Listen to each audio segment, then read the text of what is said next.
VK news, राष्ट्र के नाम। नमस्कार, मैं अमन, आपका स्वागत है वीके न्यूज में। देश में जब केंद्र सरकार सीए लेकर आई तो कट्टरपंथियों की बड़ी परेशानी थी। बाकायदा धरना प्रदर्शन दिया गया, दिल्ली में दंगे तक हो गए और अब इसके दुष्परिणाम भी देख लीजिए। देश में बैठे कुछ कथित गद्दारों और दलालों के दम पर घुसपैठ हो रही है। सिर्फ घुसपैठ ही नहीं बल्कि आपकी जेब पर भी डाका डाला जा रहा है। देश के विकास में बाधा पहुंचाई जा रही है और देश में ये गंदा खेल यहां बैठे दलाल कर रहे हैं। भारत में अवैध तरीके से घुसपैठ की कोशिश कर रहे 4 बांग्लादेशी नागरिकों को बीएसएफ ने पकड़ लिया है, जिसके बाद पूछताछ में कई अहम खुलासे हुए हैं। बांग्लादेशी नागरिकों को अंतर्राष्ट्रीय सीमा पर पार कराकर भारत भेजने वाले दलाल इसके लिए उनसे मोटी रकम वसूल रहे हैं। इतना ही नहीं, एजेंसियों की ये जानकारी मिली है कि भारत में आकर बांग्लादेशी भारतीय लड़कियों से शादी रचाकर दस्तावेज आसानी से बनवा रहे हैं। बता दें कि बांग्लादेश नागरिक सेजी रोटी की तलाश में गैरकानूनी तरीके से भारत में प्रवेश की कोशिश कर रहे हैं। बंगाल के उत्तर 24 परगना के दुदली चौकी के पास बीएसएफ ने 4 बांग्लादेशियों को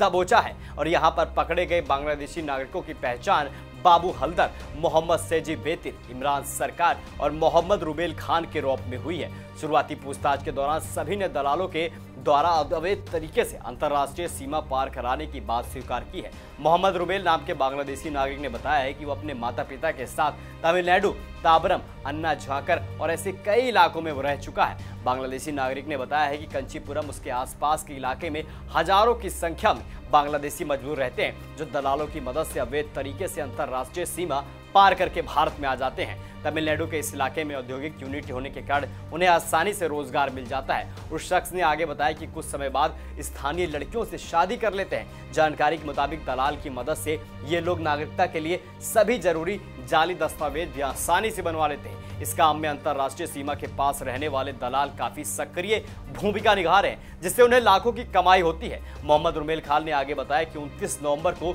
वह भारतीय दलाल रसील और शुभ को मदद से उत्तर 24 परगना में अवैध तरीके से अंतर्राष्ट्रीय सीमा पार कर बांग्लादेश गया था। उसने आगे बताया कि वह इन 3 लोगों को लेकर तमिलनाडु जाने के मकसद से अवैध रूप से अंतर्राष्ट्रीय सीमा पार कर रहा था, लेकिन जैसे अंतर्राष्ट्रीय सीमा के नजदीक पहुंचा, बीएसएफ ने उन सभी को पकड़ लिया।